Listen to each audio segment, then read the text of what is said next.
Okay, what is the question? We've done a lot of this in literacy, and we've had the answer, and we've had to try think creatively about what the questions could be for that.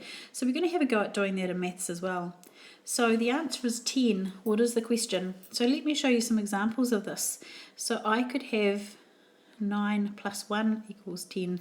And because I've done my basic facts families, I also know that 1 plus 9 equals 10. I could have 6 plus 4 equals 10, and I know basic facts family, 4 plus 6. Okay, I could do all of the adding. I could do 5 plus 5 equals 10. If I know my tables, I could also put 2 times 5 equals 10, and that could reverse with family of facts as well to 5 times 2. I could also put 1 times 10 as well as 10 times 1. Okay, I can also think using subtraction, and I could put some things in there like 14 minus 4 equals 10. 20 minus 10 equals 10. Oops, that is a 10.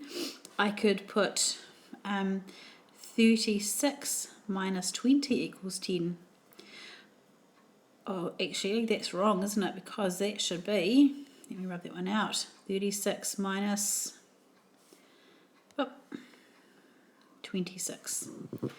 Okay, I could also be thinking with my bigger numbers if I can, and I could put in 100 minus 90. I could also be thinking 360 minus 350.